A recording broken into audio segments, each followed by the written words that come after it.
So hello guys, welcome back to my channel अर्थशास्त्र की नगरी। सो गाइज, जैसा कि आपने थंबनेल के अंदर देख ही लिया है, आज हम जो बात करने जा रहे हैं वो करने जा रहे हैं व्यष्टि अर्थशास्त्र का चैप्टर नंबर 3, जिसका नाम है उपभोक्ता का संतुलन और तटस्थता वक्र विश्लेषण। जी हाँ, आज हम जो है इस चैप्टर के मोस्ट इंपॉर्टेंट एमसीक्यू के रिगार्डिंग डिस्कशन करने वाले हैं, जिनकी एग्जाम में आने की पॉसिबिलिटी कहीं ज्यादा है। मेरे भाई, अगर आप दुनिया के किसी भी बोर्ड से बिलोंग करते हैं, चाहे आपका बिहार बोर्ड है, यूपी बोर्ड है, झारखंड बोर्ड है, एमपी बोर्ड है, छत्तीसगढ़ बोर्ड है, राजस्थान बोर्ड है, सीबीएसई बोर्ड है, दुनिया का कोई भी बोर्ड है, और अगर आपके पास व्यष्टि अर्थशास्त्र की बुक है तो आप इन एमसीक्यू की प्रिपरेशन जो है वो बहुत ही अच्छे से कर सकते हैं, क्योंकि इन एमसीक्यू क्वेश्चंस के आने के जो चांस है वो एग्जाम में कहीं ज्यादा है। इससे प्रीवियस में 2 चैप्टर के ऑलरेडी बना चुका हूं। अगर आपने वो वीडियो नहीं देखी है तो प्लेलिस्ट में जाकर आप उन वीडियोस को देख सकते हैं। तो बिना बकवास किए मुद्दे को शुरू करते हैं। सबसे पहले क्वेश्चन के अंदर वो कहता है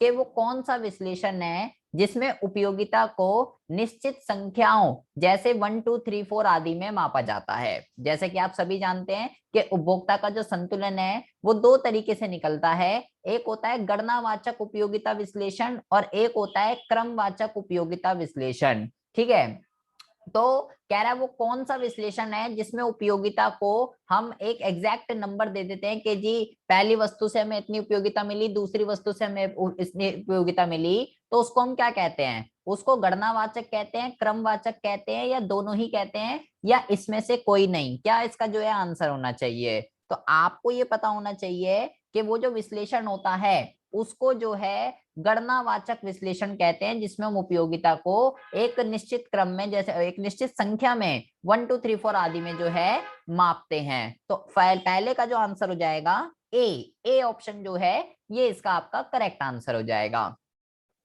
अब हम बात करते हैं क्वेश्चन नंबर 2 की। कह रहा है उपयोगिता की जो क्रमवाचक धारणा है वो उपयोगिता को किस उसमें व्यक्त करती है?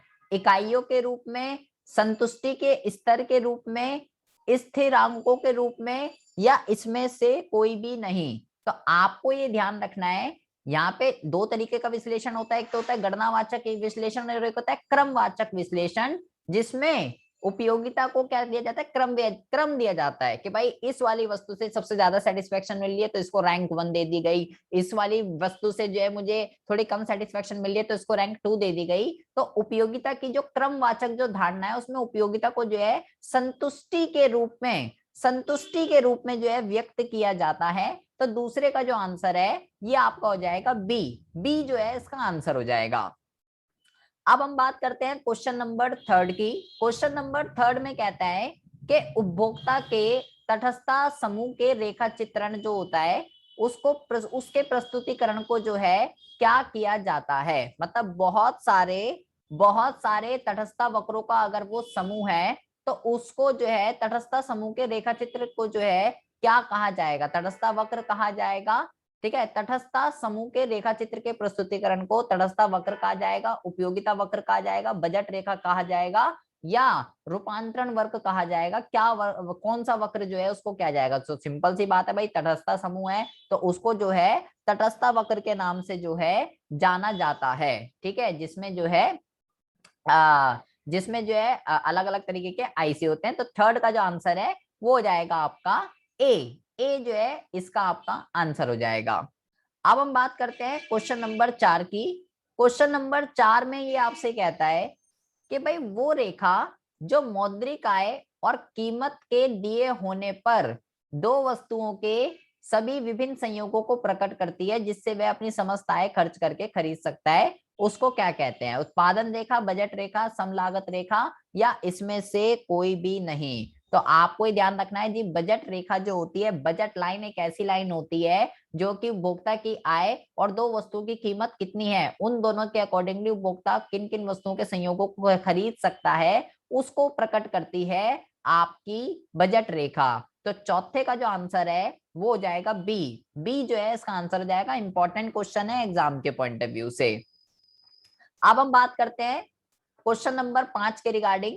क्वेश्चन नंबर 5 में कहता है कि एक्स और वाई वस्तुओं के प्राप्य संयोग इस मान्यता पर आधारित है कि पी एक्स तथा पी वाई स्थिर रहते हैं परिवर्तित होते हैं, समान अनुपात में जो है परिवर्तित होते हैं और एक दूसरे के बराबर होते हैं। तो आपको ये ध्यान रखना है, यहाँ पे ये मान्यता है कि भाई दोनों वस्तुओं की जो कीमत है उसके अंदर कोई भी परिवर्तन जो है वो नहीं हो रहा है, दोनों वस्तुओं की जो कीमतें हैं वो यहाँ पे जो है स्थिर है। ठीक है, इसी वजह से जो बजट रेखा होती है, बजट रेखा भी इसी वजह से जो है वो एक सीधी रेखा बनती है। ठीक है, क्योंकि दोनों वस्तु, क्वेश्चन आ जाता है ये कभी कभार के, बजट रेखा एक सीधी रेखा क्यों होती है, मोस्ट इंपॉर्टेंट क्वेश्चन है। तो बजट रेखा एक सीधी रेखा इसलिए होती है क्योंकि यहाँ पे दोनों वस्तुओं की जो कीमत रहती है वो स्थिर रहती है।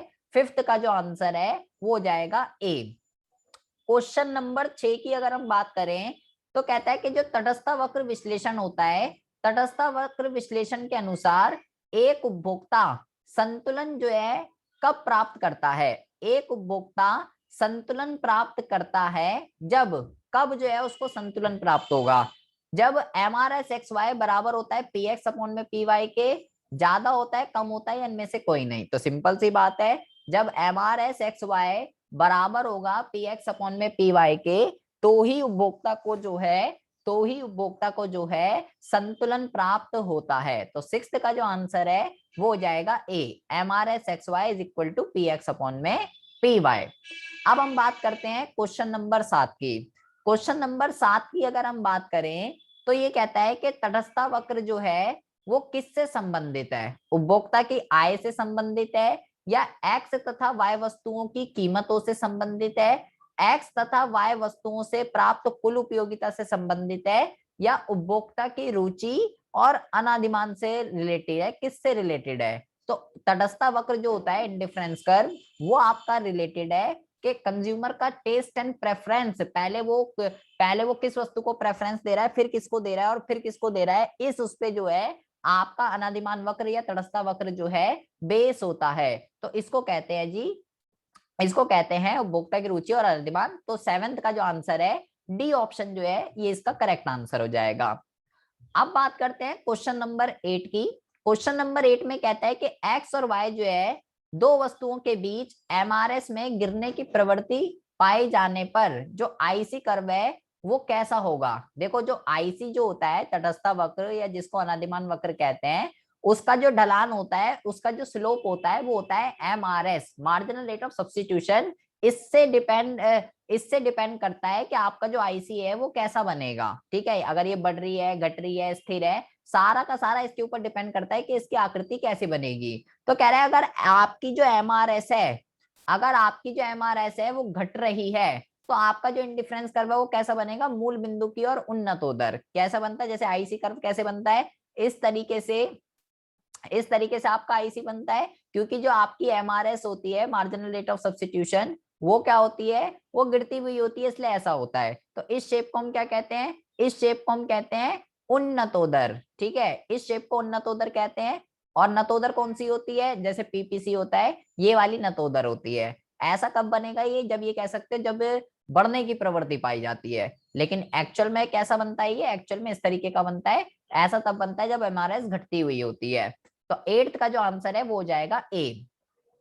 अब हम बात करते हैं क्वेश्चन नंबर 9 की। क्वेश्चन नंबर 9 में कहता है कि सीमांत प्रतिस्थापन की जो दर है वो किस चीज को प्रकट करती है, उत्पादन संभावना वक्र के ढलान को, तटस्थ वक्र के ढलान को, बजट रेखा के ढलान को, या आय रेखा के ढलान को। तो मैंने अभी आपको बता दिया कि जो MRS है वो किसका स्लोप है, वो तटस्थ वक्र का स्लोप है, आईसी का स्लोप होता है। तो जो ढलान होता है, ढलान को क्या कहते हैं इंग्लिश में, ढलान को कहते हैं इंग्लिश में स्लोप।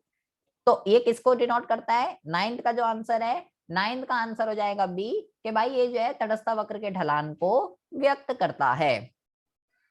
अब हम बात करते हैं क्वेश्चन नंबर 10 के रिगार्डिंग। क्वेश्चन नंबर 10 में कहता है कि बजट रेखा जो है वो क्या दर्शाती है, कीमत अनुपात को, आय अनुपात को, लागत के अनुपात को, या इनमें से कोई नहीं। तो भाई बजट रेखा जो है वो होती है PX अपॉन में PY।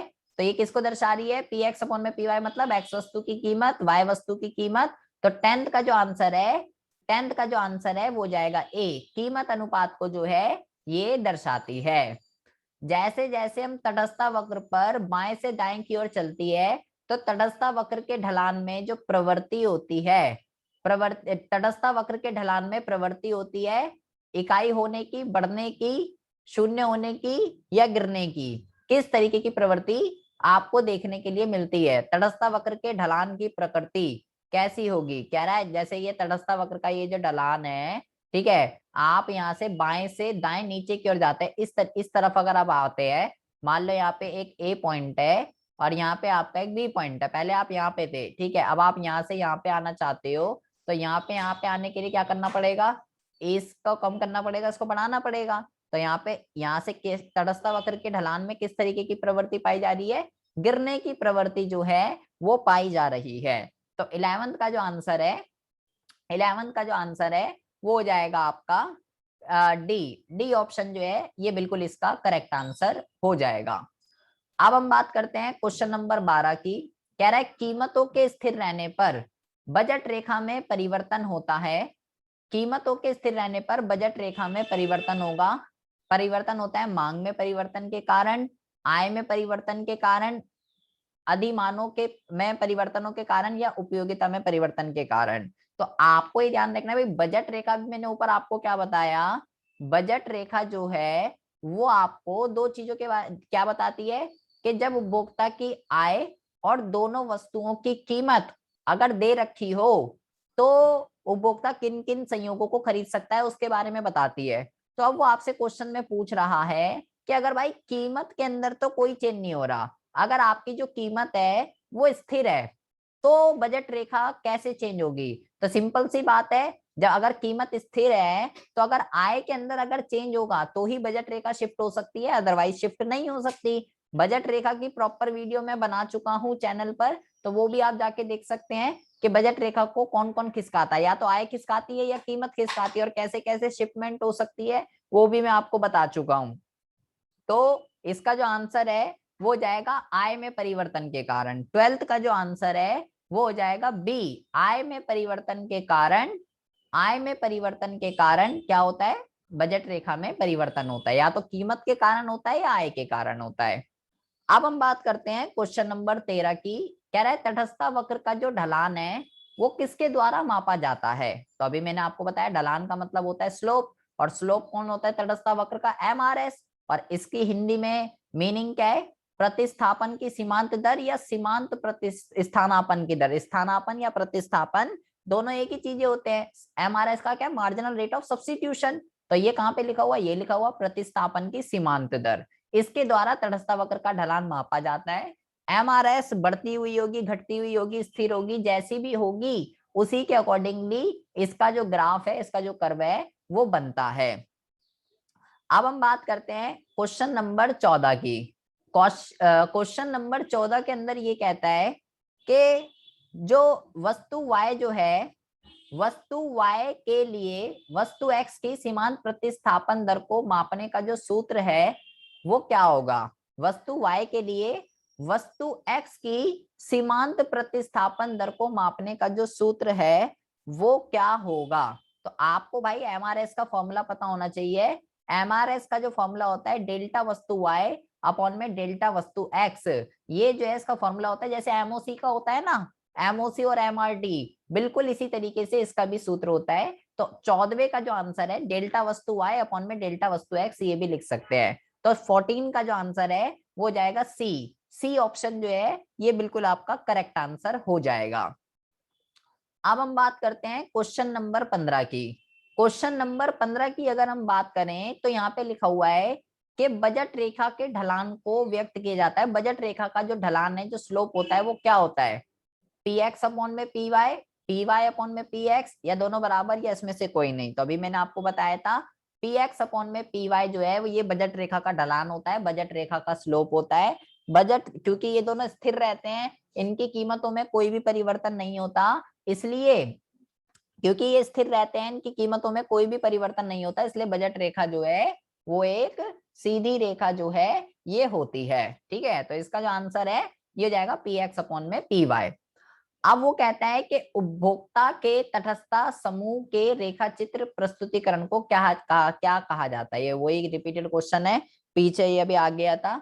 ठीक है, यहाँ पे कह रहा है उपभोक्ता के तटस्थ समूह के रेखा चित्रीय प्रस्तुतिकरणों को क्या कहा जाता है? तटस्थता समूह के रेखा चित्रीय प्रस्तुतिकरण को क्या कहा जाता है? तो यहाँ पे उसको तटस्थता मानचित्र कहते हैं, इंडिफरेंस मैप। एक मिनट आप रुकिए जरा, एक ऊपर भी क्वेश्चन था इसी तरीके का। यहाँ पे जब ये हमने क्वेश्चन करा था, यहाँ पे जो हमने क्वेश्चन करा था, यहाँ पे आपसे पूछ रहा था कि उपभोक्ता के तटस्थता समूह के उपभोक्ता के तटस्थता समूह के रेखा चित्रीय प्रस्तुतिकरण को क्या कहा जाता है? ये था क्वेश्चन नंबर 3। और यहाँ पे ये आपसे क्या पूछ रहा है? यहाँ पे ये आपसे पूछ रहा है उपभोक्ता के तटस्थता समूह के रेखा चित्र प्रस्तुतिकरण को क्या कहा जाता है। देखिए दोनों ही क्वेश्चन सेम है, ठीक है, दोनों ही क्वेश्चन सेम है।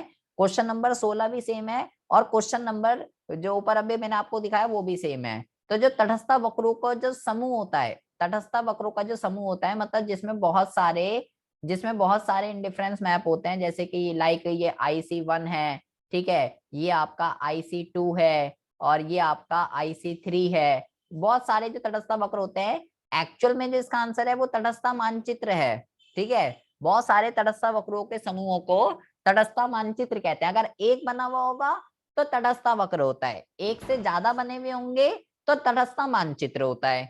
तो अब मेरे को वो ऊपर वाला जो क्वेश्चन है, क्वेश्चन नंबर 3, वहां पे तटस्थ मानचित्र का ऑप्शन ही नहीं दे रखा, ठीक है, वहां पे तटस्थ मानचित्र का ऑप्शन ही नहीं दे रखा। यहाँ दे रखा है तो यहाँ तो इसका आंसर ये हो जाएगा, 16 का आंसर बी हो जाएगा। लेकिन वो जो मेरे को ऊपर क्वेश्चन दे रखा है, ऊपर वाले क्वेश्चन के अंदर यहाँ पे आपको सिर्फ तटस्थ मानचित्र का ऑप्शन ही नहीं है। यहाँ पे जो है यहाँ पे जो है बस ये लिखा हुआ है कि वो वाला वक्र बताइए जो उपभोक्ता के तटस्थ समूह को दर्शाता है। तो जो उपभोक्ता के तटस्थ समूह को जो बताता है, कि तटस्थ समूह का मतलब ये कह सकते हो कि जहाँ पे उसकी प्रेफरेंस है, जो जिसको वहां जहाँ पे वो इंडिफरेंस है, जिसको वो अनादिमान दे रहा है, तो उसको तटस्थ वक्र कहते हैं। इस वजह से इसका आंसर जो है ये है। ये भी ठीक है ऑप्शन के हिसाब से, और क्वेश्चन नंबर 16 भी ठीक है ऑप्शन के हिसाब से। क्वेश्चन अब यहाँ पे अगर जब दोनों दे दिए तो एक्चुअल में तो आंसर इसका तटस्थ मानचित्र है। अब हम बात करते हैं क्वेश्चन नंबर 17 की। क्वेश्चन नंबर 17 में कहता है कि जो एक तटस्थ मानचित्र जो होता है उसमें उच्च आईसी क्या प्रकट करता है। मतलब क्वेश्चन में आपसे ये पूछ रहा है कि एक मान लीजिए IC1 है, एक IC2 है, एक IC3 है, तो जो सबसे ऊपर वाला जो टॉप का आईसी होगा, जो टॉप का सबसे ऊपर वाला इंडिफरेंस कर्व होगा, जो तब सबसे ऊपर वाला होगा, वो किस चीज को दर्शाता है। तो आपने अगर तटस्थ वक्र की विशेषताओं को बहुत ही अच्छे से पढ़ा है तो आपको ये पता होना चाहिए कि भैया वो जो है संतुष्टि के ऊंचे स्तर को दर्शाता है। Higher the indifference curve higher the satisfaction, lower the indifference curve lower the satisfaction. तो जितना ऊंचा आईसी उतना ऊंचा संतुष्टि का स्तर। तो 17वें का जो आंसर है वो हो जाएगा सी ऑप्शन जो है ये बिल्कुल आपका करेक्ट आंसर हो जाएगा। अब आती है कि एमआरएस जो है वो निर्धारित होता है कैसे।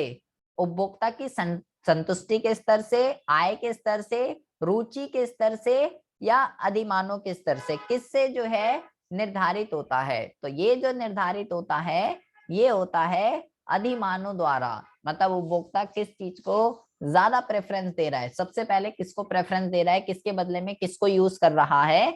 तो एमआरएस जो है वो बेसिकली अधिमान मतलब होता है प्रेफरेंस देना, कि उपभोक्ता के पास अगर दो वस्तुएं हैं तो दोनों में से वो किस चीज को ज्यादा प्रेफरेंस दे रहा है और किसको नहीं दे रहा है, किसके बदले में किसको यूज कर रहा है, तो वो जो है एमआरएस होती है। ठीक है, तो अधिमान जो है ये इसका आंसर हो जाएगा। 18वें का जो आंसर है वो हो जाएगा डी। क्वेश्चन नंबर 19 में कह रहा है कि संतुलन की स्थिति पर, तो संतुलन कहाँ पे होता है, अभी मैंने ऊपर बताया आपको कि भाई अब देखिए यहाँ पे क्या लिखा हुआ है, यहाँ पे देखो एक बराबर ये भी लिखा हुआ है, ये क्वेश्चन अच्छा है, एक बराबर ये भी लिखा हुआ है और एक बराबर ये भी लिखा हुआ है। तो जो तटस्थ वक्र जो विश्लेषण होता है उसमें संतुलन की दो शर्तें होती हैं। कौन कौन सी?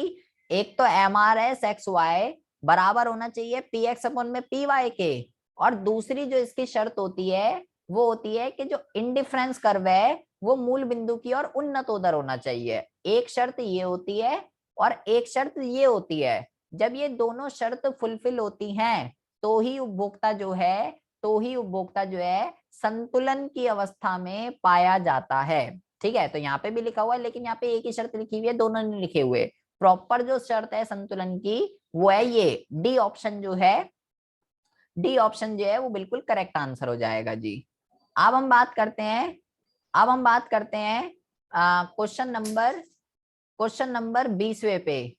क्वेश्चन नंबर 20 में ये कह रहा है, ये भी बहुत जबरदस्त क्वेश्चन है, ऐसा क्वेश्चन आ सकता है इसलिए मैंने इस क्वेश्चन को यहाँ पे ऐड किया है। कह रहा है उस स्थिति में क्या होगा जब MRS जो है वो ग्रेटर देन होती है PX अपॉन में PY के, तो उपभोक्ता की जो प्रतिक्रिया है वो क्या होगी। ये बहुत इंपॉर्टेंट क्वेश्चन है, ठीक है। तो ऐसी सिचुएशन में जब आपकी MRS ज्यादा है PX अपॉन में PY के, तो ऐसी सिचुएशन में उपभोक्ता एक्स वस्तु का जो उपभोग है वो बढ़ाने की प्रवृत्ति रखेगा, एक्स वस्तु का ज्यादा उपभोग करेगा और वाई का कम। बिल्कुल इसका अपोजिट क्वेश्चन भी आ सकता है कि अगर MRS जो है वो कम होगी PX अपॉन में PY के, तो वहां पर जो उपभोक्ता है वस्तु Y के उपभोग को बढ़ाने की प्रवृत्ति करेगा, वस्तु Y का ज्यादा और वस्तु X का कम।